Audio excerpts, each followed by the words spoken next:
mudah-mudahan dengan lesson learn ini nggak membuat PPK ciut nyalinya Pak ya. Pada nggak mau jadi PPK semakin ya. menantang Pak ya. Harus tahu. Boleh ciut. Ya, Tidak tapi boleh ciut ya. tantangannya memang harus tahu. Harus tahu. Harus tahu ini. Harus tahu.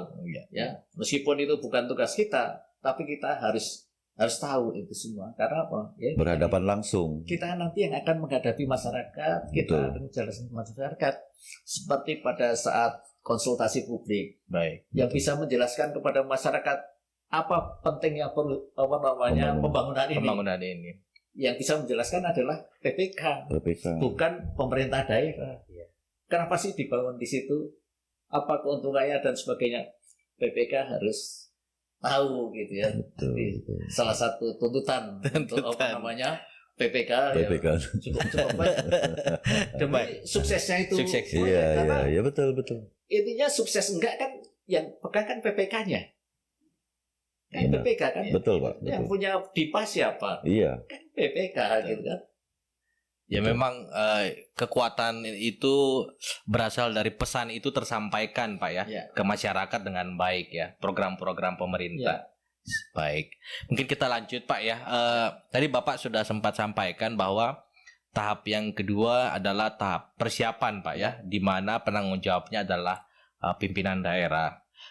Dari pengalaman yang ada, beberapa permasalahan terjadi pada saat implikasi dari tahap persiapan yang kurang matang sehingga menyebabkan proses pelaksanaan sedikit terganggu.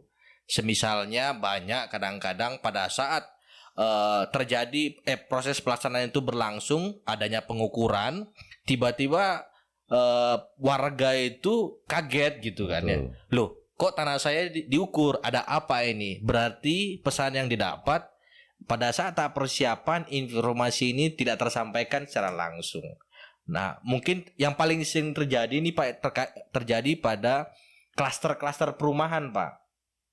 Oke lah, yang terkena warga-warga yang terkena terasa mungkin mereka akan berpikir ya udahlah nggak apa-apa, kan kita nanti juga tidak dapat uang ganti rugi ya.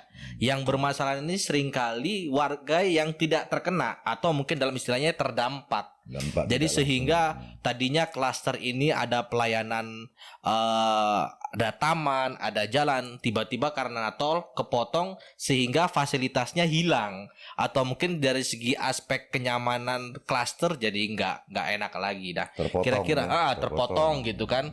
Mungkin tadinya klasternya satu terpotong di tengah. Jadi segitiga kan lucu kan Pak. Nah ini kan agak repot menyikapi ini. Ini sering kali nih biasanya para PPK itu, Pak, kok kami baru tahu sekarang ini ada tol. Nah, ini kadang-kadang masalah juga. Nah, kira-kira apa kiat-kiat yang paling efektif efisien lah Pak ya, supaya kita membantu tim daerah supaya nanti informasi itu tersampaikan langsung ke warga atau masyarakat Pak. Baik. Jadi memang di dalam kondisi ini sesuatu yang memang tidak bisa dihindarkan ya. Itu adalah terjadi hal yang seperti ini, tetapi bagaimana solusinya memang yang diawali tadi yang disampaikan Pak Novi tadi, konsultasi publik. Baik. Konsultasi publik itu kan kepada seluruh warga. Seharusnya semua warga itu bisa tahu tentang adanya semua konsultasi Pak harus kan tahu semua kepada di dalam ketentuannya kan kepada semua. Baik. Tetapi juga gitu, kondisi masyarakat kadang-kadang diundang juga dia tidak mau datang. Nah, itu masalah. Ada juga pada saat diundang dia tidak mau datang ya. Atau yang datang disuruh pembantunya yang datang karena belum proses pembayaran, ya dia udahlah cuma penjelasan. Mungkin salah informasi ya Pak ya. Datang informasi itu ya pembantunya mungkin nggak begitu tahu sehingga itu tidak informasikan. Kemudian bisa juga kalau satu klaster ya, mungkin pada saat itu ya yang datang hanya yang punya klaster, tetapi pemiliknya itu belum. Itu bisa terjadi. Developernya. Yang ikut adalah developernya, sehingga warganya itu nggak ikut.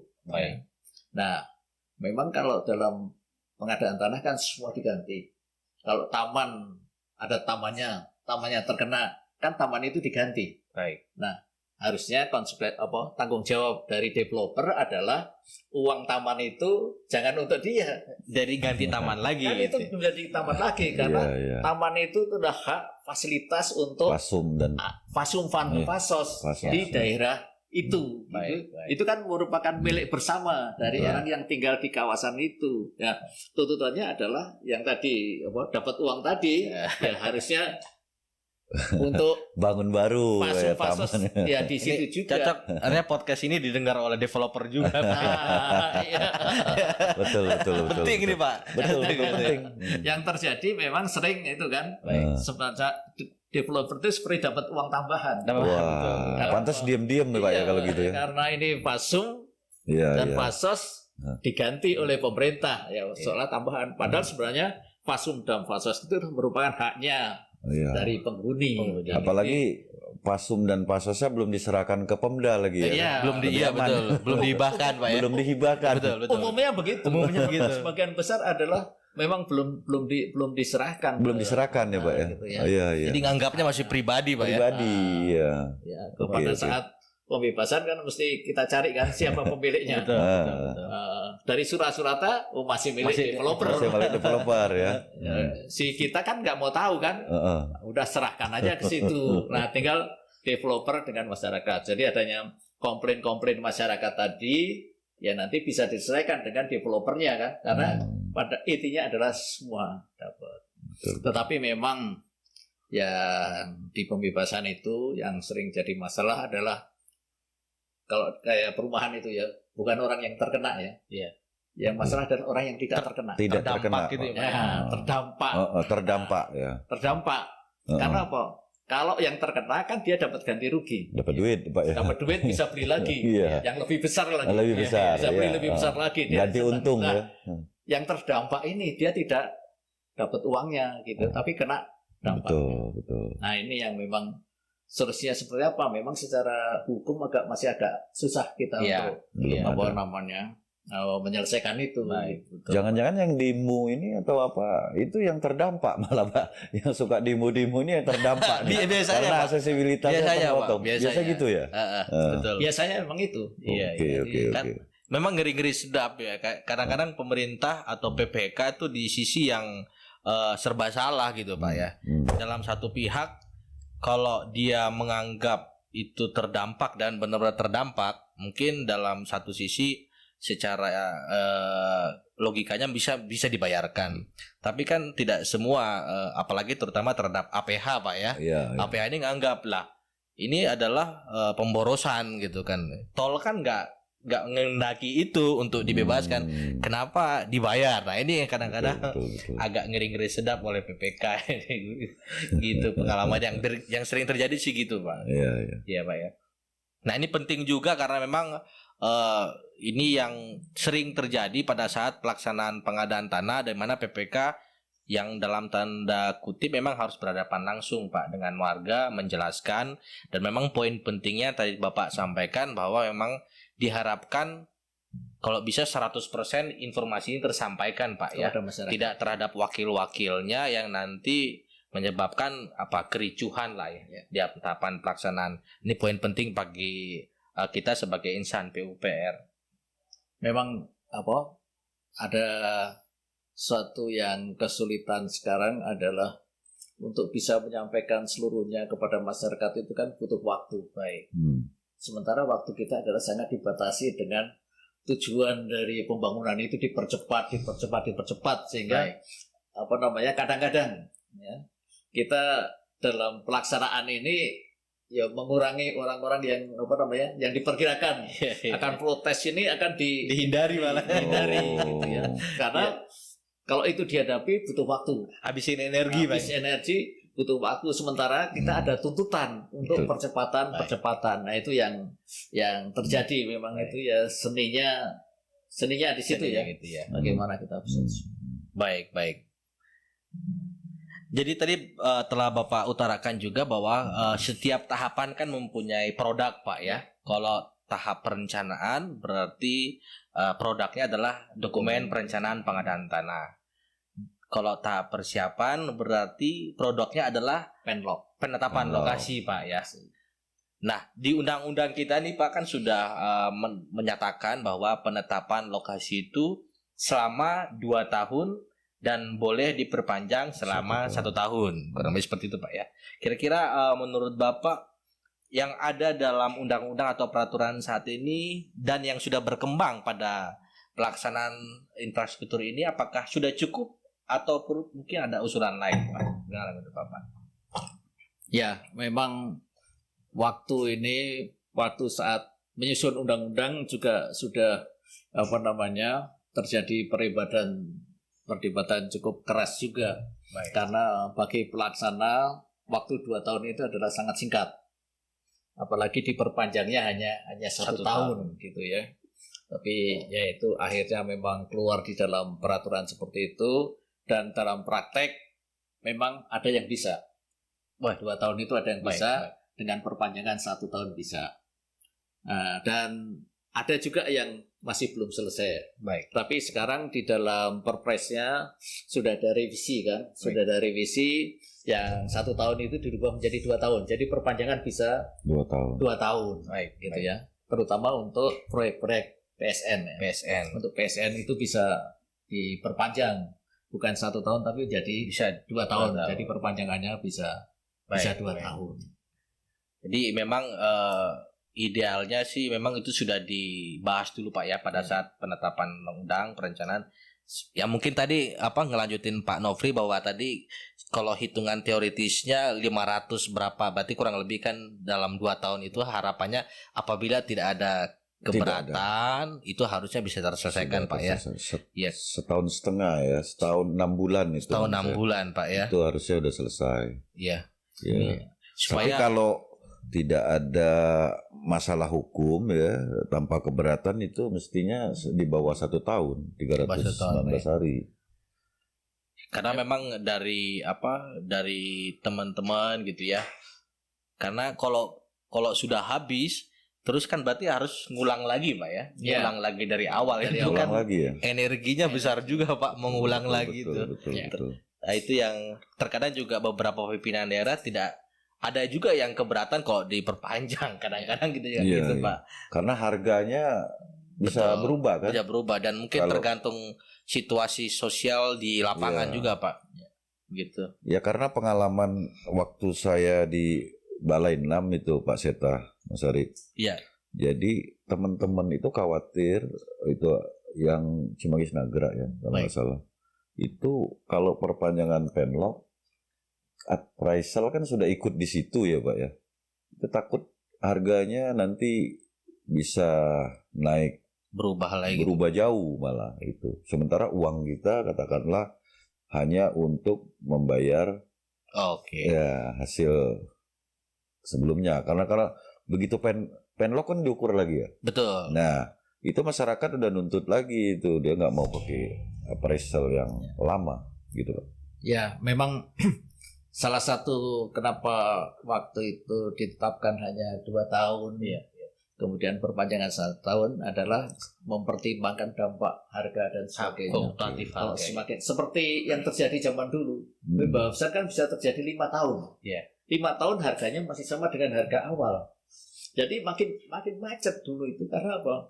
Harga yang orang udah dibayar tahun ini, 5 tahun lagi kan masih ada yang belum selesai. Harganya sama dengan yang sekarang. Nah ini kan menjadi tambah macet. Nah, makanya dia dibatasi, ya waktunya. Nah, bagaimana kita mengatasinya? Ya salah satunya menurut saya tadi adalah ya kita harus bandingkan luasannya, ya supaya waktunya bisa cepat kan mungkin bisa dibagi segmentasi gitu. Supaya memang 2 tahun 3 tahun ini bisa selesai, 3 tahun ini bisa selesai. Sekarang kan juga sudah dilakukan seperti itu kan, seperti Jakarta Cikampek ini dibagi menjadi 3 seksi dan sebagainya. Itu salah satunya adalah ya untuk mempercepat gitu ya. PPK-nya juga bisa lebih banyak, operasinya kerjanya bisa lebih cepat, lebih efisien gitu ya, lebih efisien. Kalau enggak dia akan mondar-mandir terlalu jauh permasalahan dan sebagainya. Itu salah satu upaya. Artinya dibutuhkan improvisasi Pak ya untuk menyesuaikan dengan peraturan yang ada pastinya. Peraturan yang ada. Baik. Dan di peraturan juga sendiri sudah mengakomodasikan diperpanjang dan sebagainya. Iya. Memang ada satu. Iya, artinya 2 tahun plus 1 ini bukan angka yang muncul tiba-tiba jatuh dari langit, Pak ya. Nah, itu prosesnya panjang. Artinya ada kajian-kajian tersendiri ya, Pak ya. Baik. Kita lanjut ini Pak, yang berarti tahap 1 sudah, tahap 2 sudah, kita ke tahap 3 merupakan itu tahap pelaksanaan Pak ya. Mungkin yang disadari bahwa tahap pelaksanaan ini kan tahap yang paling banyak membutuhkan interaksi Pak ya. Antara pelaksana pengadaan tanah, instansi yang memerlukan tanah, nanti juga ada tim penilai, dan dengan yang tentunya adalah warganya sendiri ya Pak ya. Mungkin secara global dulu, menurut Bapak ya, kiat-kiat apa sih Pak ya yang menyebabkan proses pelaksanaan ini bisa berhasil Pak dalam tahapan pelaksanaan Pak? Jadi tahap 3, tahap pelaksanaan ini menurut saya itu adalah sebenarnya intinya di pelaksanaan pengadaan tanah, ya, di pengadaan tanah, karena disinilah terjadi pembayaran, baik, dan pelepasan hak. Pelepasan hak ya. Jadi kuncinya di pembebasan tanah ya kalau sudah lewat dari tahap 3, ya kan, ada pembayaran, ada pelepasan hak. Ya, memang di sini adalah ya yang paling krusial dan interaksi masyarakat paling tinggi karena menyangkut pembayaran. Pembayaran itu bisa ada jumlah yang dibayar. Nah, betul. Nah, jumlah yang dibayar itu sebelumnya ada untuk identifikasi, inventarisasi, ya. Jadi perhitungan luasan. Ya. Perhitungan luasan itu juga bukan hal yang mudah dalam praktek. Ya, satu. Terus yang kedua adalah inventarisasi bangunan, tanaman dan sebagainya. Itu bukan hal yang mudah karena kalau bangunan itu adalah kelas bangunan. Ya, itu yang sangat relatif. Kemudian tanaman dan sebagainya. Dan apalagi di situ menjadi makin agak rumitnya adalah karena itu melibatkan instansi-instansi di pemerintah daerah. Baik, betul Pak. Untuk tanaman itu ada dari Dinas Kehutanan, Pertamanan dan sebagainya. Kemudian kalau bangunan itu ada perumahan dan sebagainya. Nah, itu yang biasanya ya itu makan waktu yang cukup lama dan sebagainya. Jadi rumitnya adalah di sini. Kemudian juga di situ ada di dalam pelaksanaan memang setelah itu dihitung kemudian diumumkan kepada masyarakat ya, sudah terjadi peta bidang dan sebagainya. Itu diumumkan kepada masyarakat dan masyarakat diberi hak untuk mengajukan keberatan. Ya. Sebenarnya kalau dilihat masalahnya sederhana ya. Iya. Diukur, kemudian nggak cocok, masyarakat mengajukan keberatan. Kan memang haknya masyarakat untuk mengajukan keberatan. Kemudian kan gampang kan, tinggal kita ukur ulang. Iya. Bersama-sama dilakukan ukur ulang. Mana yang benar? Sebenarnya secara teori ada gampang, tapi dalam pelaksanaannya kok sering ini makan waktu berlarut-larut gitu. Ya. Salah satunya biasanya itu adalah masalah waktu dari aparat tadi. Ya. Karena aparat itu punya tugas rutin ya yang dia harus kerjakan dan sebagainya. Nah, itu memang apa sekarang yang harus di dalam yang rumit ini tadi ya, pada saat mengukur itu harusnya kita dampingi ya supaya dapat ukuran yang tidak salah gitu kan. Kemudian pada saat klasifikasi bangunan, tanaman dan sebagainya, nah itu supaya dilakukan yang ya benar-benar sesuai dengan ketentuan. Karena kalau masalah protes itu wajar aja Pak. Wajar. Ya, masyarakat itu kan protes karena pengennya ya mencari yang lebih besar. Bangunan saya kok kelas A, kelas B, harusnya kelas A. Apalagi bangunannya sudah kelas C, pengennya tetap kelas A. Apalagi dibandingkan dengan tetangganya kok sama, kok beda kelasnya dan sebagainya.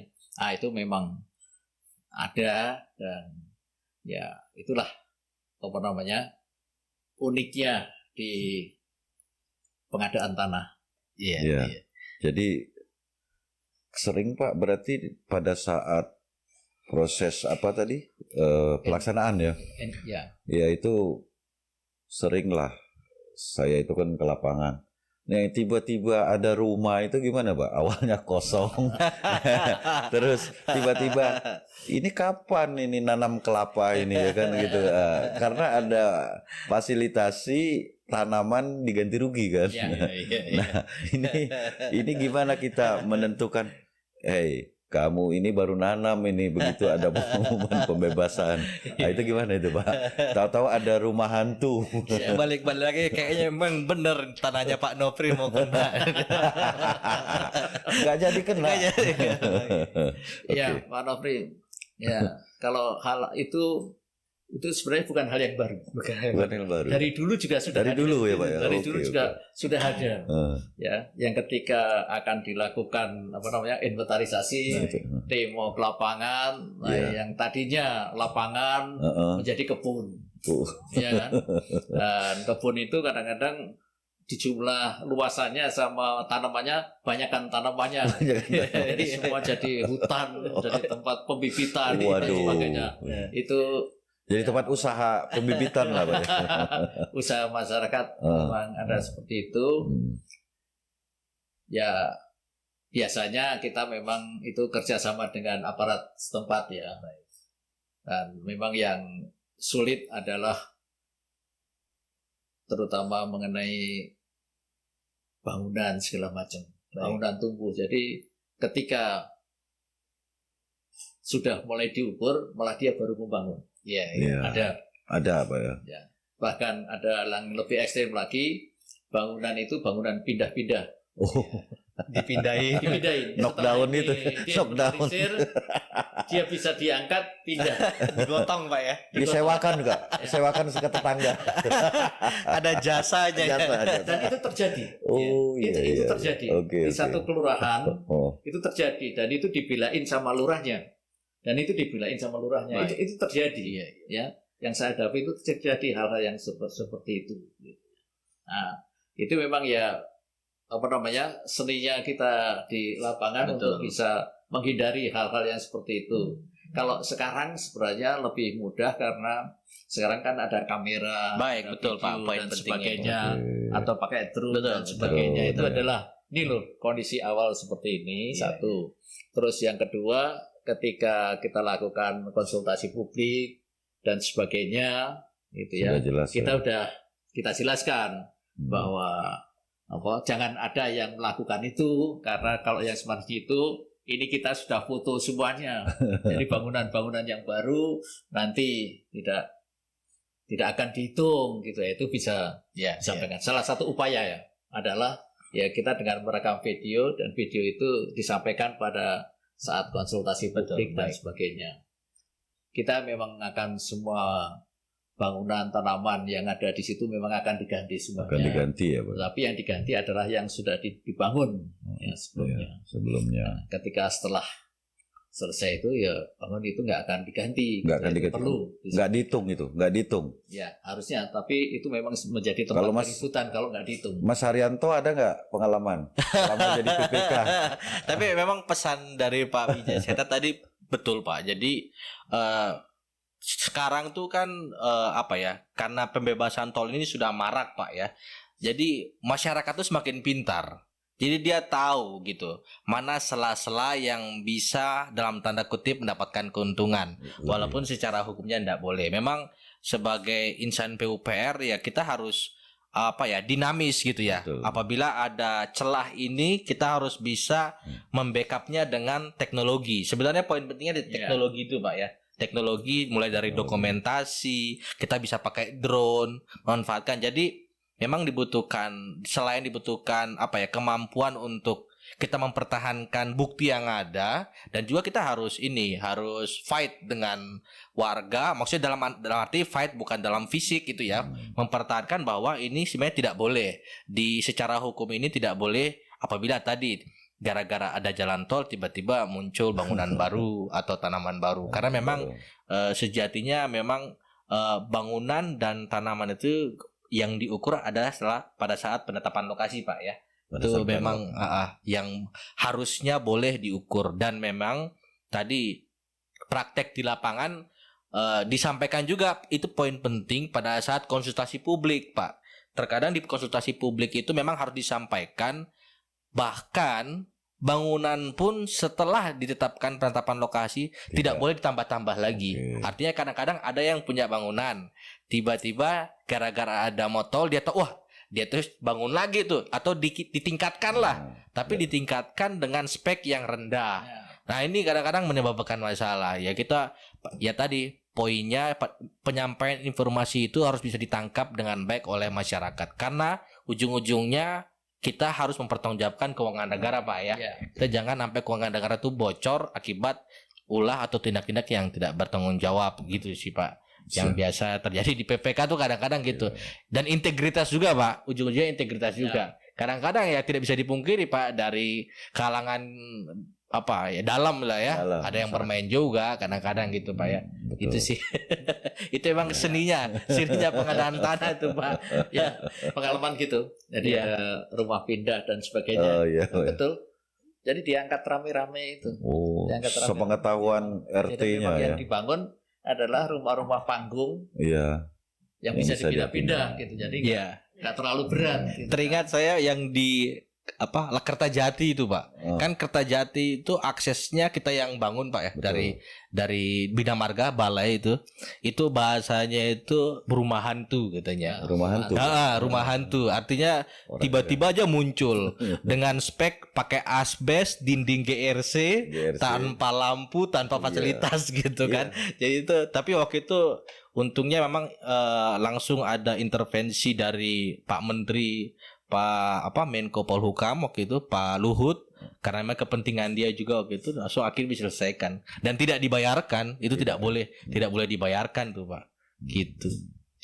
Menarik Pak Wijaya terkait yang tadi instansi, Pak ya. Instansi yang terkait ini memang terkadang dalam pengukuran, karena memang core dari proses pelaksanaan ini kan adalah inventarisasi dan identifikasi, Pak ya. Itu core dari tahapan ini. Dan memang yang masalah terjadi terkadang pada saat pengukuran khusus untuk bangunan dan tanaman ini memakan waktu, karena tadi balik lagi tusi utama dari mereka itu mungkin kegiatan rutinnya yang harus bertabrakan dengan kegiatan lahan nih, Pak ya.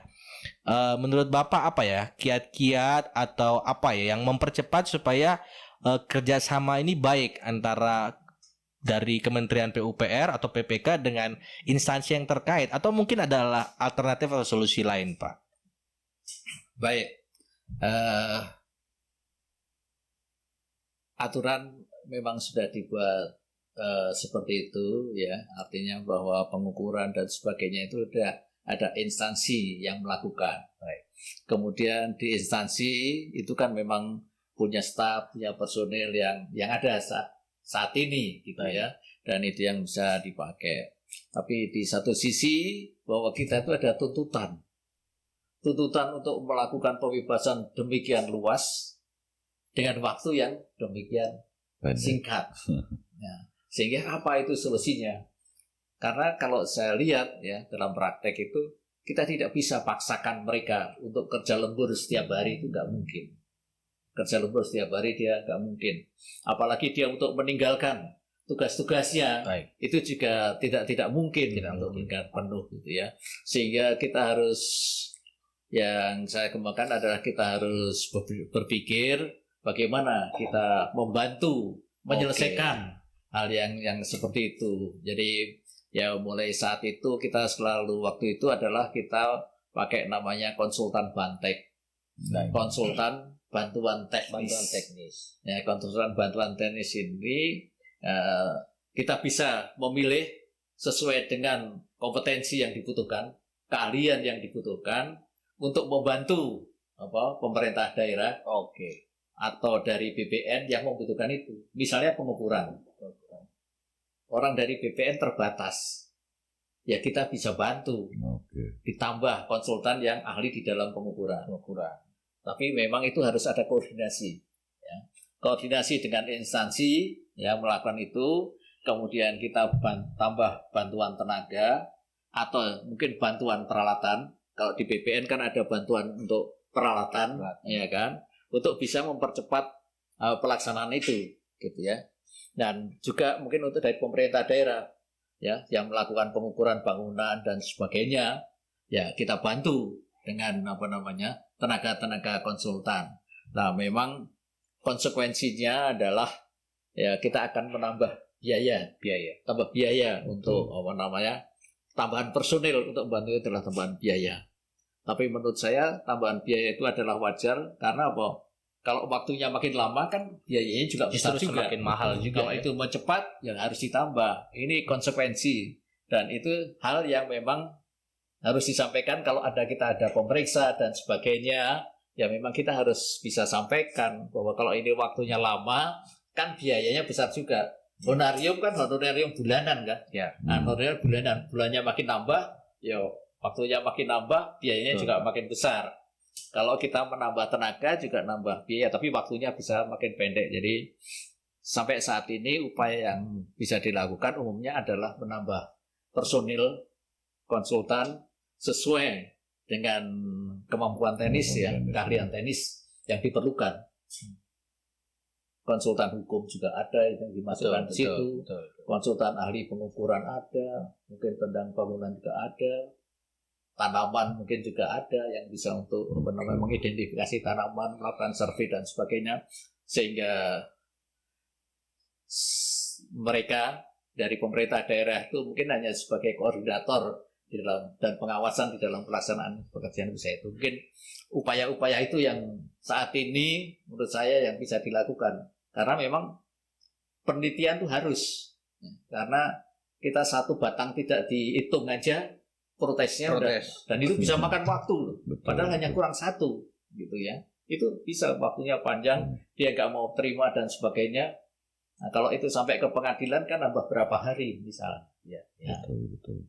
Jadi solusinya Pak ya, jadi memang dibutuhkan pertama memang kerjasama dan koordinasi yang bagus dengan instansi atau dinas terkait, dan kedua adalah bantuan teknis tadi Pak ya. Bantuan teknis yang untuk membantu instansi apa dinas, walaupun nanti secara pertanggungjawaban tetap dipegang oleh instansi atau dinas itu ya. Oke, itu solusinya ya. Memang ya kita harapkan terkadang memang di proses pelaksanaan itu yang jadi masalah Pak.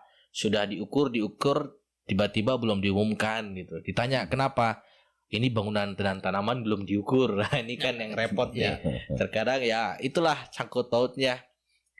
Enak kalau misalnya tim itu semua berasal dari satu lingkungan yang sama, tapi manakala itu berbeda instansi, ya kita tidak bisa pungkiri Pak, jalur birokrasi di kita kan masih terkadang berbelit, kepentingan masing-masing instansi juga masih tahan menahan gitu Pak. Itu kadang-kadang nggak bisa, kadang-kadang yang sering terjadi di lapangan Pak. Memang waktu itu sebenarnya ada juga satu usul gitu ya, bahwa pengukuran inventarisasi itu oleh satu instansi khusus, tidak oleh instansi pemerintah daerah. Tapi akhirnya kan tetap pakai pemerintah daerah, tidak bisa dengan misalnya appraisal. Tadinya kan mungkin appraisal itu bisa ngitung seluruhnya, tetapi sekarang appraisal itu hanya masalah harganya. Tetapi luasannya itu di luar kewenangan appraisal. Jadi appraisal itu bukan luasannya, bukan harga pasar. Tapi luasannya adalah dari instansi lain. Jadi dia memang tugasnya hanya ngitung. Tugas appraisal itu hanya ngitung harga. Ngitung harganya itu berapa. Tapi luasan segala macam dia mendapatkan data. Oh baik. Kalau bentuk kompensasi yang menentukan siapa? Misalnya apakah ini ditukar, misalnya punya tanah ditukar atau kompensasi berupa uang atau kompensasi berupa pemukiman kembali, itu siapa menentukan? Jadi kalau itu memang diputuskan dalam musyawarah. Musyawarah itu ya Pak. Jadi ketika musyawarah maka termasuk bentuk ganti ruginya. Bentuk ganti rugi di situ dibahas. Bentuk ganti rugi itu bisa berupa uang, bisa berupa tanah pengganti, bisa rumah pengganti, dan bahkan bisa saham kalau diperlukan. Saham bisa. Bisa, gitu ya. Nah, memang istri pengganti nggak bisa, Pak. Kali aja sekali. Kalian kan baru pindah. Kalau istri pengganti bukan istri pengganti, Pak. Istri tambahan. Tambahan ya boleh. Kalau sudah dapat uang ganti rugi itu biasanya. Iya. Karena kan langsung jadi orang kaya ini, Pak. Jadi bisa nambah. Bisa nambah. Oke. Tapi yang lama jangan diganti. Jangan. Tambah. Siap. Jadi ganti rugi gitu. Bisa berupa uang, tanah pengganti, bangunan pengganti, dan sebagainya. Saham bisa juga, Bang. Bisa, gitu ya. Itu adalah bentuk ganti ruginya. Dibahas pada ketika saat musyawarah. Nah, dia tuntutannya apa? Dia mau tanah pengganti, ya udah. Kalau dia mau tanah pengganti, ya nanti kita carikan tanah penggantinya. Jadi ada nanti akan dicarikan tanah penggantinya dan sebagainya. Hanya umumnya tanah pengganti itu memang untuk tanah instansi atau tanah wakaf. Yaitu tidak ada pembayaran dalam bentuk uang, tapi dalam bangunan pengganti, tanah pengganti, dan sebagainya. Kalau masyarakat umumnya ganti rugi dalam bentuk uang. Dan yang disenangi PPK itu memang mengganti dalam bentuk uang. Nggak capek. Iya. Karena hanya satu proses. betul. Kalau mengganti dalam bentuk uang itu hanya satu proses. Betul. Tapi kalau udah tanah pengganti, tambah lagi proses pengadaan. tanah. Dan yang sulit adalah kita mencari tanah sesuai dengan luasan yang dibutuhkan. Harganya juga sesuai dengan tidak ganti rugi. Mudah mencari tanah yang sesuai. Betul. Misalnya tanahnya 2000 meter. Minta tanah yang dijual harga seluas 2000 meter. Bukan hal yang gampang. Betul. Bukan hal yang gampang, apalagi yang lokasinya sesuai. Ya nggak gampang lagi. Betul. Tapi kalau makanya itu kan yang sering dipakai untuk tanah wakaf, untuk rumah ibadah, dan juga mungkin tanah instansi pemerintah. Nah, karena kalau menurut saya, kalau ada perbedaannya kan itu bukan untuk kepentingan pribadi. Ya, misalnya untuk rumah ibadah, katakan lebih luas sedikit, itu kan untuk rumah ibadah, bukan untuk kepentingan pribadi. Oke, ya, baik. Yang menarik, Pak ya. Tapi nanti mungkin saya akan lanjut ke poin itu. Mungkin saya flashback sedikit. Berarti dari tahapan pelaksanaan itu diawali dengan inventarisasi dan identifikasi. Setelah itu outputnya adalah keluarlah peta bidang dan daftar nominatif, Pak ya. Apabila warga keberatan itu kan diumumkan, Pak ya. Diumumkan secara luas, Pak ya, berarti secara luas ya. Berarti semua orang berhak dan bisa melihat peta bidang dan daftar nominatif tersebut. Terutama dalam satu kelurahan lah. Dalam satu kelurahan ya. Artinya terbuka. Setelah itu apabila warga yang ada yang merasa keberatan, dia boleh keberatan, nanti akan ditindaklanjuti, Pak ya. Akan ditindaklanjuti apabila setelah selesai tidak ada yang keberatan lagi, clean and clear, dilanjut data ini diberikan ke tim appraisal, Pak ya, untuk dinilai. Untuk dihitung. Oke, baik. Kita lanjut ke penilaian nih, Pak ya. Memang ini mungkin terdengar awam, Pak ya. Tim penilai appraisal ini kan memang baru muncul secara eksistensi, secara kehukuman itu di Undang-Undang 2012, Pak ya. Karena di sebelumnya belum terlalu dipakai lah ibaratnya. Kira-kira menurut Bapak eksistensi lembaga penilai pertanahan atau tim appraisal ini sejauh apa, Pak? Karena memang terkesan memang perannya tuh sangat penting sekali, Pak ya, sangat penting karena mereka lah ya yang harus dan mampu untuk menentukan nilai uang ganti kerugian tersebut, Pak ya, dan keputusan dia menyangkut hajat hidup orang banyak pastinya, Pak ya. Gimana, Pak, menurut Bapak? Baik, jadi appraisal ini memang diformalkan ya di dalam Undang-Undang Nomor 2 Tahun 2012 ini. Sebelumnya ketika saya melakukan pembebasan ya mulai dari tahun 2005, kita juga sudah melibatkan appraisal. Melibatkan appraisal, Tapi saat itu appraisal adalah memang untuk menghitung memang nilai, tapi saat itu tidak langsung kita pakai. Baik. Itu kita pakai sebagai plafon harga. Plafon saja Pak ya. Plafon maksimum lah, Baik, katakan baik, saat baik, itu baik. seperti itu. Ya. Kemudian mungkin pada penyusun undang-undang ya sudah melihat praktek kita, appraisal dan sebagainya. Dan waktu itu appraisalnya adalah appraisal wilayah, ya zona. Jadi kalau zona itu nanti di bawah zona kita masih menghitung lagi. Oke. Ya, karena Oke. dalam zona itu kan satu harga. Ya. Betul. Nah mungkin kan ada harga yang berbeda-beda. Disparitas, Nah ya. kita masih menghitung lagi, tapi dia dalam bentuk zona. Nah mungkin di dalam penyusun undang-undang ini makin disempurnakan lagi, makin diperjelas lagi. Dia punya kewenangan dan appraisalnya itu adalah bidang per bidang. Jadi individual. Bukan Jadi zonasi harga lagi satu Pak ya. bidang, bukan satu zona. Baik. Jadi per bidang. Per bidang Jadi kalau tanah ya. ada 1000 bidang juga 1000. Bisa jadi 1000 bidang itu berbeda-beda Pak ya. Iya, Harganya. beda harganya. Jangankan 1000 bidang, dari 5 bidang aja bisa beda semua. Bisa beda-beda harganya. semua ya. Ya tadi yang bersebelahan juga bisa beda Bisa, Pak ya. Bisa beda karena Iya. ada faktor-faktornya itu memang Hmm. ya itu mungkin lebih maju karena apa? Kalau yang menghitung orang lain ya appraisal mungkin orang bisa lebih percaya daripada Oke. yang menghitung apa Kita. panitia. Panitia. Iya, betul. Jadi proses appraisal adalah dari situ ya. Itu pengalaman dari kita melakukan appraisal dan kelihatannya diadopsi dengan baik oleh tim yang menyusun undang-undang saat itu dan dikembangkan. Nah, kemudian karena appraisal ini tugasnya adalah sangat signifikan menentukan nasib masyarakat, juga jumlah keuangan negara. Baik. Jumlah pengeluaran negara juga ditentukan oleh bukan ditentukan ya, ya ikut menentukan karena Pak. ganti rugi berapa kan dia yang Betul, menghitung, betul. gitu ya. Tapi bahwa intinya sebenarnya tugas appraisal itu adalah menghitung, bukan menetapkan. Menghitung. Dia adalah menghitung, bukan menetapkan.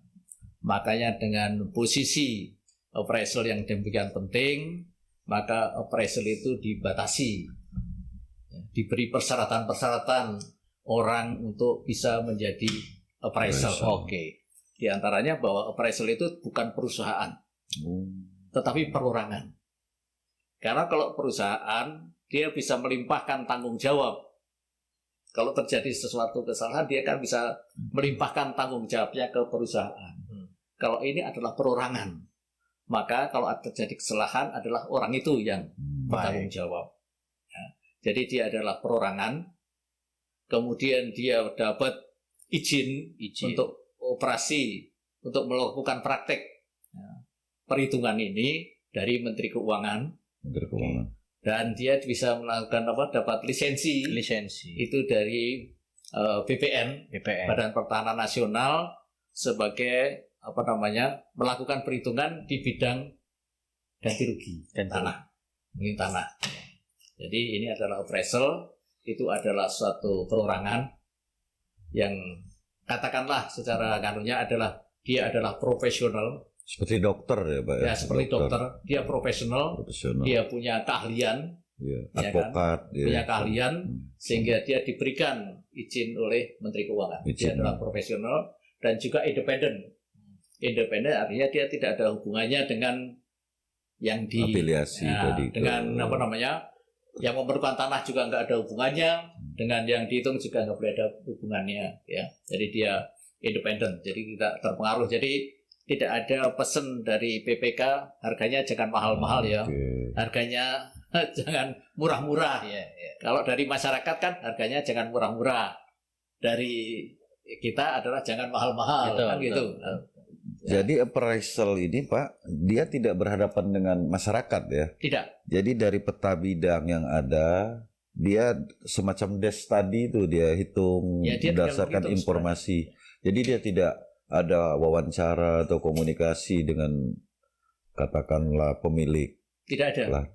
Jadi dia bagus memang itu. di dalam survei harga, dia kan memang melakukan survei harga. Tapi ke survei harga, intinya dulu appraiser adalah tidak boleh nanya kepada orang yang punya kepentingan. Iya.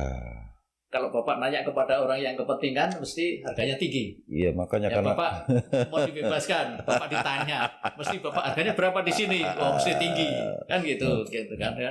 Tapi juga tidak nanya kepada yang mau beli, yang mau beli berapa? Iya. Hanya rendah. Jadi dia memang harus di luar itu, dia mencari data harus di luar, makanya dia harus independen. Ya. Dia tanya, cari data secara independen. Baik.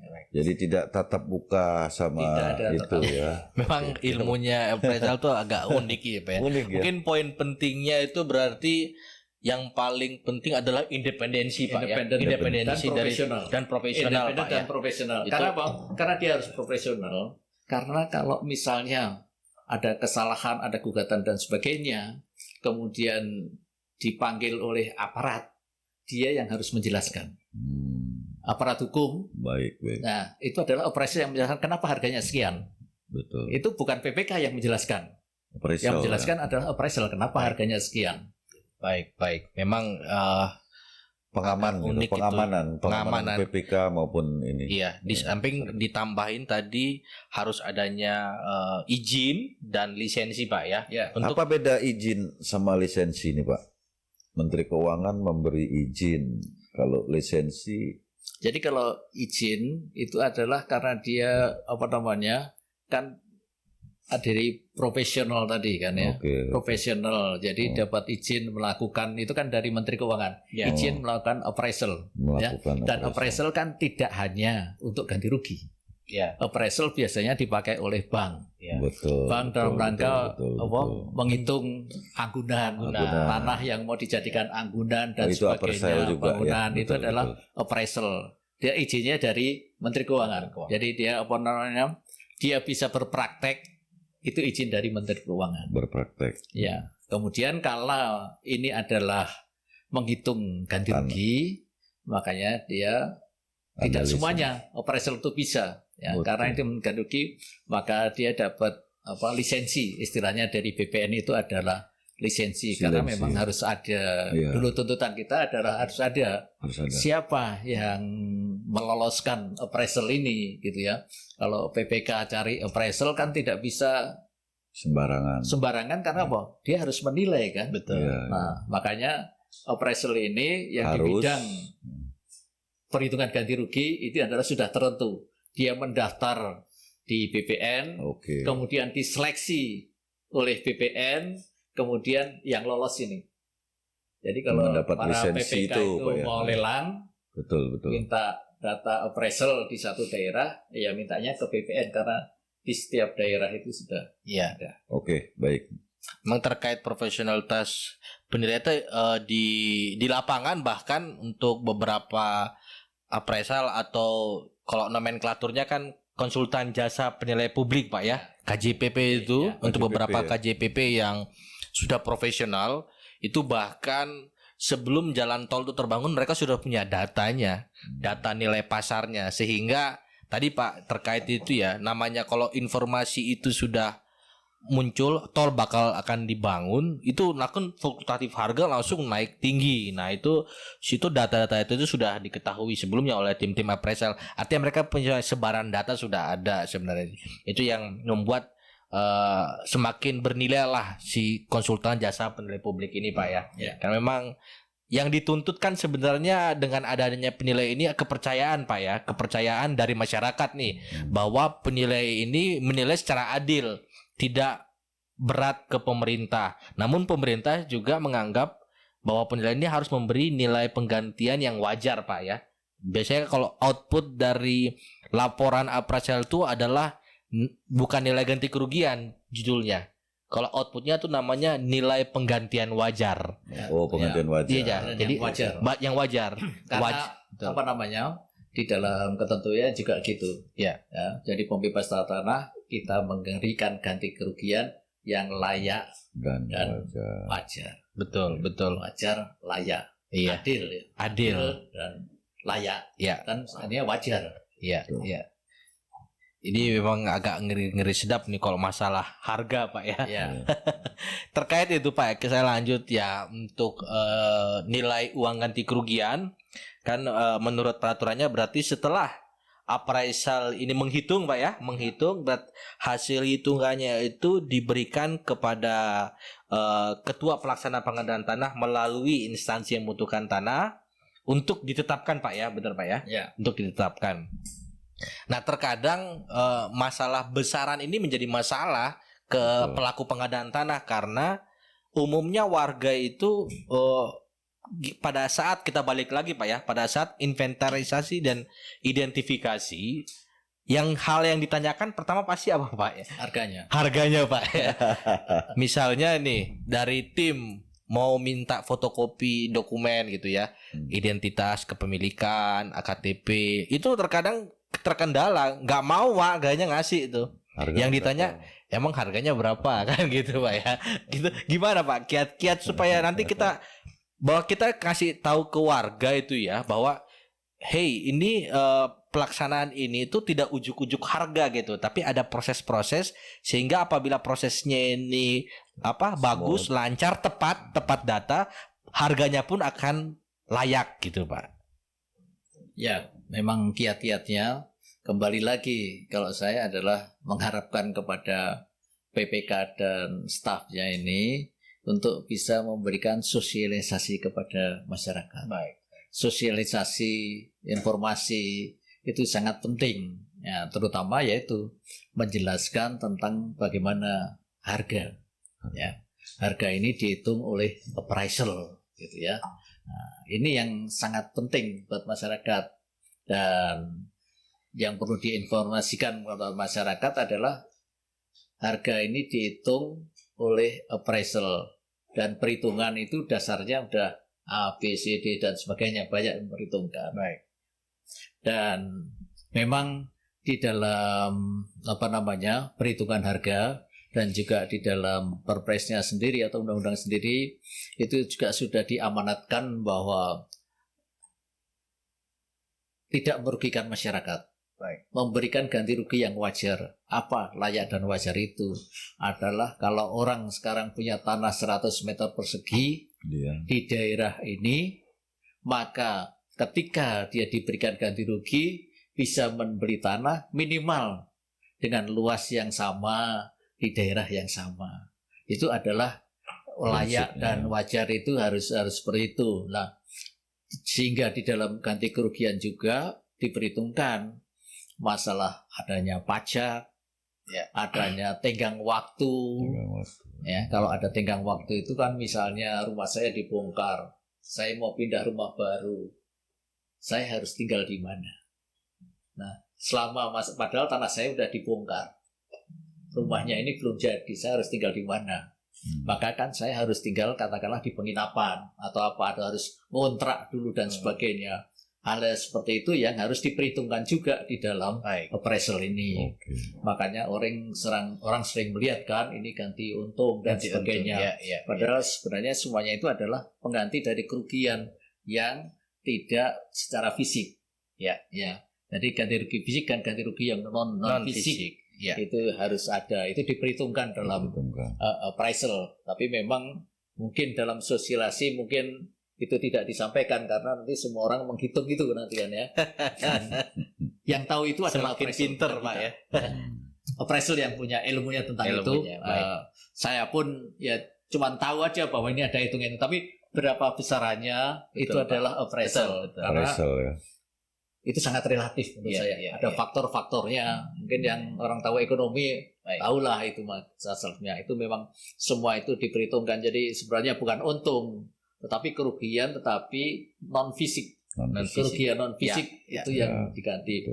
Itulah keunggulan dari undang-undang pengadaan nomor 2 ini. Makanya sekarang itu bisa lancar dan sebagainya.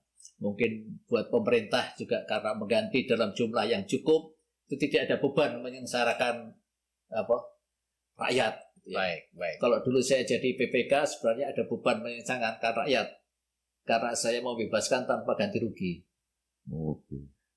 Sempat ada yang tanpa ganti rugi, Pak. Saya menjadi PPK itu sepanjang 50 km diperlebar kiri 3 meter, kanan 3 meter, tidak ada ganti rugi seperak pun. Waduh. Itu di Lampung. Di Lampung ya. Ya. Sukarela Dan masyarakat. sukarela. Dan Oh. itu berhasil. Ya. Wow. Iya, iya. Ya kalau ada masalah ya kita lapor bupati. Oh, Saat itu ya, ya. saat itu Pak. berhasil. Itu ya. Betul, betul, Wow, wow. betul. Kalau sekarang 50 mungkin nggak kilometer, kayak gitu ya. Kalau sekarang nggak mungkin. Nggak mungkin Pak ya. Jangan kan 50 km kan ya. Semeter aja susah itu. Semeter aja susah. Itu yang melebarkan. Yang bangun jalan baru pun masih begitu. Baik, baik. Lintas barat dan dari Lampung Bengkulu itu juga tanpa ganti rugi. Tanpa ganti rugi. ya, Tanpa Pak? ganti rugi. Wow, luar biasa Pak. Ya, kalau ada bangunan diganti, tapi kalau tanah tidak ganti rugi. Baik. Itu saat baik. itu. Ya. Baik, Tapi saat itu sekarang udah nggak ganti lagi. Iya, iya, Dan memang pemerintah juga tidak mau. menghendaki. Iya, seperti iya, itu. iya, iya, Betul, iya. betul. Pemerintah memang sekarang ya dia membangun, dia membutuhkan tanah, dia membayar ganti kerugian, tidak Ganti merugikan kerugian. masyarakat. Itu adalah upaya sekarang. Makanya dia Baik. sekarang adalah menyiapkan ganti kerugian. Ganti uang kerugian. Makanya di dalam perencanaan tadi sudah disebutkan berapa biaya yang Iya.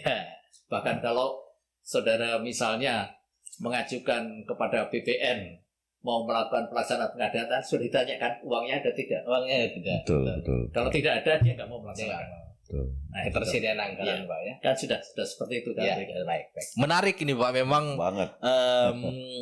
tadi mungkin penekanannya mohon dikoreksi Pak ya. Ya. Berarti kalau sebelum tahun 2012 berarti ganti kerugian itu masih sebatas fisik Pak ya.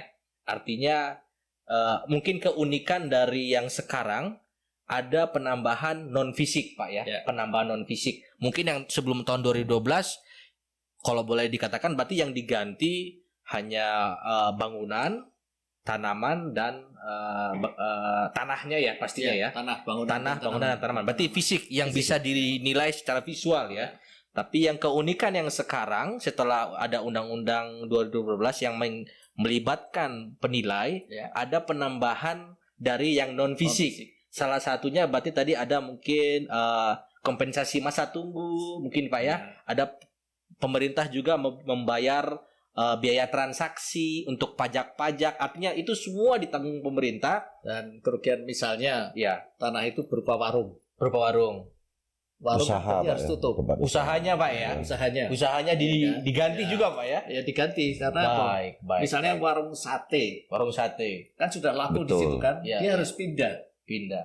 Kalau pindah kan dia harus menginformasikan lagi di mana tempatnya. Iya, Itu kan butuh waktu. betul, betul. Nah, butuh waktu itu dinilai. Yang bisa menilai ya appraiser. Oh, Itu makanya yang bilang non fisik salah satunya. kerugian usahanya Pak ya. Kerugian dari usahanya. Itu yang disebut adil tadi ya Pak ya. Ya, Iya, adil iya, dan betul. adil dan wajar. Wajar. Dan pemerintah ini tidak mau merugikan masyarakat. Iya. Kita ganti rugi apa ganti ya. Ya memang secara diksi persepsinya juga kadang-kadang agak terkadang bisa membuat cair ke masyarakat. Kalau diksi tadi uang ganti untung itu Pak. Oh, ganti itu. Padahal sebenarnya itu terkadang di pelaku pengadaan tanah PPK sendiri agak was-was tuh Pak. Ya kan persepsi untung itu kan subjektif Pak ya. Aktif. Ya kalau di undang-undang itu kan bahasanya uang ganti kerugian. Tidak ada ganti untung. Tidak ada ganti untung Pak ya. Tapi mungkin yang sering ditangkap masyarakat UGR, uang ganti rugi lah. Kok diganti kok rugi katanya. Nah, itu ya. Ganti kerugian. Ganti kerugian. Iya. Bapak Presiden kita kan secara gamblang tuh di pidato bahwa Betul. pelaksana pengadaan uang ganti untung gitu. Untung. Kalau uang ya ganti untung. Uang ganti untung. Iya kan, tapi kalau namanya ganti kerugian, Ganti kerugian. karena Ya, kerugian itu tidak hanya fisik. Tidak hanya fisik. Kita punya tetangga yang baik, sering nganter makanan Ya, oh iya, hilang, saya pernah ya kan? itu. Berarti Ya. ada Secara fisik kita emosional batin, ya Pak ya. rugi Emosional, kita. betul. Iya. Tapi itu dikapitalisasi dalam bentuk uang. Uang. Cari tetangga baru deh. Iya. Misalnya gitu. Gitu Kalau- mungkin Pak ya. Kalau yang Ya. tadi yang tambahan istri masuk nggak pakai? Nah, bisa juga. Bisa juga Pak ya. Misalnya sekolah. Sekolah. Sekolah anak kita udah ada di kompleks itu ya Pak. Ya. Kan secara ini kita rugi dong, harus mencari sekolah baru. Mungkin itu yang disebut rugi tadi Pak ya, kerugian. Non fisik tadi. Non fisik, itulah tambahannya Pak ya. Itu kapitalisasinya ganti untung. Ya ini harus artinya ada jalan pintas, tapi jalan pintasnya ketutup. Sehingga harus dia muter. Nah, itu kan betul. Ada penilaian tersendiri Pak ya. Kompensasi. Ya. Menarik ini supaya diketahui masyarakat Pak ya, bahwa ngomong kayak gini lah, kalau kita terjadi musibah kan ada uang duka, kan? Ya bantu kan kompensasi yang bukan dalam bentuk materi sebenarnya Pak. Misalnya dia untuk menyelesaikan sesuatu ya seperti ini tadi, mau mindahin anak lagi di tengah misalnya semester misalnya gitu Pak. Mungkin itu baik menurut menarik, saya Pak. Secara awam tadi. Iya. Gitu. Oke, kita lanjut ke yang berikutnya Pak ya. Tadi sebenarnya saya mau melanjutkan apa yang dipertanyakan Pak Nofri Pak ya, tentang musyawarah ya. Berarti kan setelah penetapan perhitungan dari appraisal diserahkan kepada ketua pelaksana pengadaan tanah, ditetapkan untuk dimusyawarahkan. Nah, seringkali terjadi permasalahan pada saat proses nih Pak. Di undang-undang disebutkan bahwa setelah ketua pelaksana menetapkan besaran ganti kerugian, dilakukan proses musyawarah penetapan bentuk dan atau besaran ganti kerugian. Penetapan bentuk dan atau besaran ganti kerugian. Nah, bentuknya itu yang seperti Pak Nofri tadi sampaikan, pertanyakan bahwa bentuk itu bisa berupa uang, tanah pengganti, relokasi, pemukiman baru, atau kepemilikan saham Pak ya. Dan yang terakhir atau bentuk yang lain yang disepakati. Nah, cuma memang yang sering menjadi permasalahan, terutama dengan pas berkaitan langsung nih dengan warga, di peraturan pelaksanaan yaitu Perpres 71 2012 beserta perubahannya maupun peraturan Kepala BPN nomor 5 tahun 2012, di situ ditulis musyawarah itu hanya menetapkan bentuk. Betul. Jadi bentuknya saja yang dimusyawarahkan. Artinya masyarakat, namanya musyawarah kan berarti artinya ada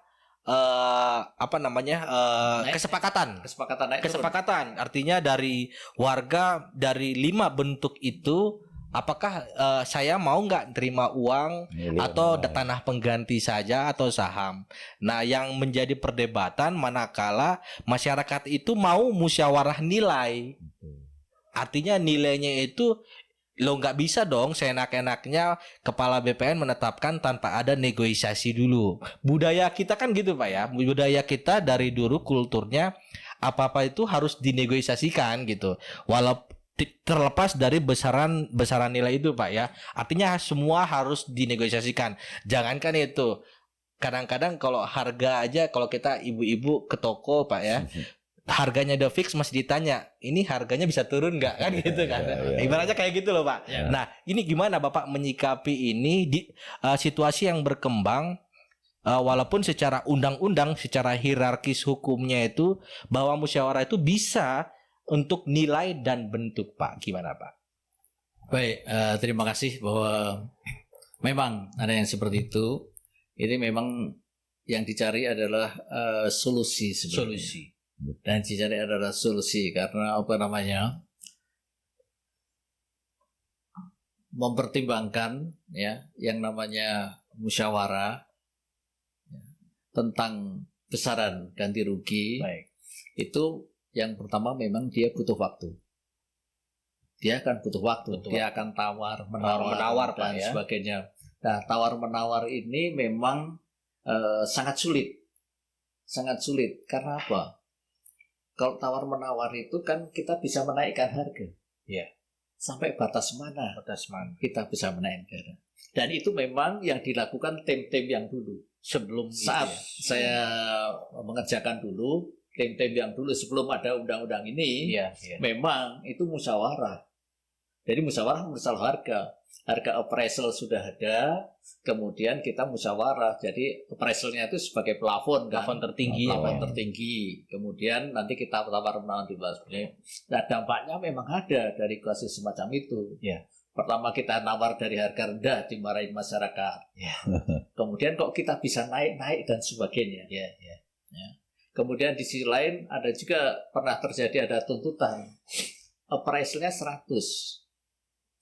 Kok saya bayar hanya 90? Oke. Terus yang 10 itu kemana? Kemana?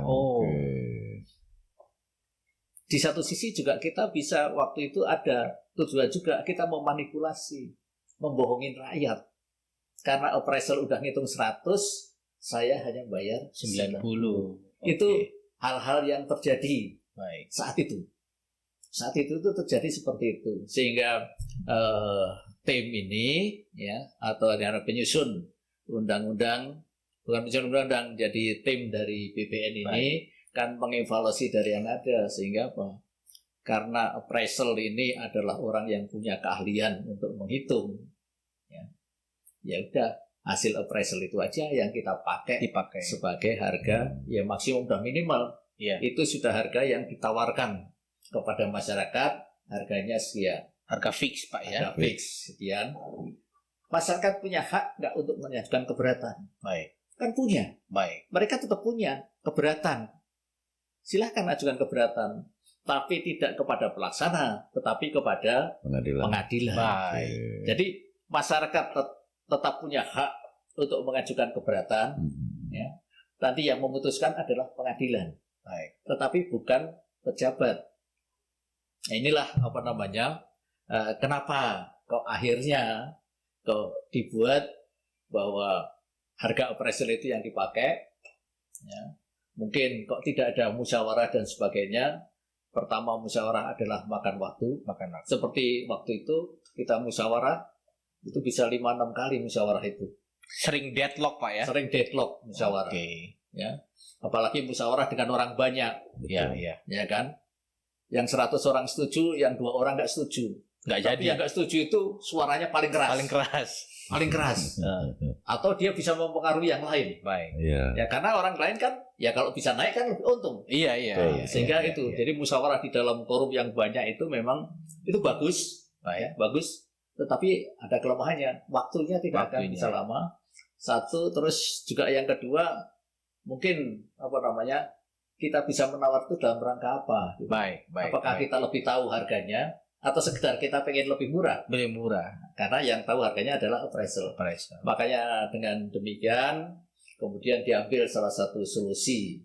Jadi yang ditawarkan itu adalah sampaikan harga perhitungan appraisal. Baik. Kalau dia nggak sepakat dengan perhitungan appraisal itu, diberi hak untuk komplain ke pengadilan. Itu bisa langsung komplain, Pak, ya? Misalnya dia dalam waktu 14 hari. Nggak sepakatnya itu misalnya sedikit lah. Katakanlah 1 juta dia minta, Pak, 1.050.000 deh, gitu misalnya. Itu masih ada nggak ruang negosiasi begitu? Tidak ada. Nggak ada, Pak, ya? Lanjut, nggak cocok sama hasil appraisal, silakan di pengadilan diselesaikan. Begitu. Oke. Nah, tinggal nanti pengadilan yang memutuskan. Baik. Apakah keberatan bisa masyarakat diterima atau ditolak. Oke. Jadi Kalau bisa dia- cepat, Pak, ya? Bisa cepat sebenarnya. Kalau dia ditolak, misalnya, dia masih punya hak juga untuk mengajukan keberatan. Ajukan keberatan ke Mahkamah Agung. MA ya. Ke MA. Oke. Jadi prosesnya adalah dari masyarakat tadi ke pengadilan negeri. Banding lah istilahnya Ya. kalau kita, Pak, ya. Ya, bandingnya tapi tidak ke pengadilan tinggi. Tapi ke MA Langsung kasasi berarti. Kasasi. Oke. Langsung Ke kasasi. Mahkamah Agung. Iya. Nanti Mahkamah Agung yang memutuskan. Ya. Itu sudah nggak ada lagi upaya hukum lagi setelah Nggak itu, ada ya. upaya hukum lagi. Inkrah, Dia Pak, ya? udah Inkrah. Nggak inkrah langsung. Itulah yang namanya kepastian. Kelebihannya di situ, ya. Kepastian itu adalah di Mahkamah Agung tadi. Ada kepastian bahwa harga itu inkrah. Inkrah. Mau segitu, nggak mau ya segitu. Betul. Ya, kalau dia tetap nggak mau, uangnya bisa dikonsinyasi. Dikonsinyasi. Dititipkan Jadi ke istilahnya baik. urusan tanah ini pengadaannya pasti selesai. Pasti Gitu. selesai. Ada ujungnya ya. Ada ujungnya. Ada ujungnya. Kalau dulu meraba-raba, Pak, ya. Ya, masih ada proses terus. Proses terus. ya. Kalau Musyawarah lagi, sekarang musyawarah yang lagi. sampaikan ada kepastian. Ada kepastian. Nah, betul. kepastian ya di Mahkamah Agung tadi harganya udah pasti. Kalau dia mau uangnya ambil, kalau tidak mau ya udah dikonsinyasi. Nah, Baik. Secara awam lagi nih, Baik. Mas Ari, saya lihat kan ini sudah terbuka banget prosesnya, sangat mungkin transparan lah kita lihat. Kenapa kok masih ada yang mengatasnamakan, misalnya dia itu mengatasnamakan ahli waris si A, posisi apakah pengacara atau LSM. Nah itu kok masih ada yang begini nih, apa karena kurang terinformasi ke masyarakat, atau masyarakat pengen gampang saja, atau teriming-imingi Pak, saya yakin bisa nego kembali. Nah ini, nah itu takutnya masyarakat kan terprovokasi nih Pak, saya bisa naikkan harga 2 kali lipat bahkan. Nah, tapi tanda tangan dulu sekian persen dari. Nah, ternyata uangnya nanti begitu keluar dari pengadilan malah habis untuk bayar ini. Betul Pak. Nah, itu bagaimana tuh Pak mensiasatinya? Oke. Jadi memang apa namanya? Ini adalah orang melihat sejarah-sejarahnya yang lama. Nah, Pengalaman-pengalaman lama. betul. Memang di dalam pengadaan tanah itu kan banyak permainan. Ya, Mediator, dari, ya, yang mengaku dirinya mediator, yang mengenai pengacara atau apa dan sebagainya. Surat kuasa atau pengacara atau lembaga swadaya masyarakat dan sebagainya. Memang dulu banyak dipakai hal-hal yang seperti itu, gitu ya. Dan itu mencoba untuk dipraktekkan. Lagi dipraktekkan lagi bagaimana caranya. Meskipun di dalam undang-undang ini kan sudah diantisipasi, ya. Salah satu upayanya adalah menghindarkan adanya percaloan. Percaloan ini sudah ditanggulangi, diusaha untuk ditanggulangi. Ya, ada mekanismenya bahwa tidak ada transaksi setelah ada penempatan lokasi, betul. Ini tidak boleh ada transaksi. Betul. Jadi nggak boleh dijual-jual lagi. Kalau dia dijual karena dia butuh uang, masyarakat pemerintah bisa langsung bayar. Iya. Jadi dilakukan lebih cepat. Khusus yang ini tadi. Orang yang misalnya orang mau jual tanah karena mau menyekolahkan anaknya. Betul, itu. Kalau yang zaman dulu kan dia nggak bisa. Dia punya tanahnya nggak bisa dijual, tapi pemerintah juga nggak mau beli. Akhirnya dulu mediator. Ya, akhirnya terus dia dijual ke calo dan sebagainya. Mediator. Ya. Nah, kalau yang sekarang itu sudah diantisipasi. Ya. Kalau ini sudah ditetapkan lokasinya, tapi pemerintah belum membeli, nah dia bisa menjual, bisa dipercepat oleh pelaksana pengadaan tanah. Betul. Tanah ini dibeli dulu. Bisa. Gitu ya.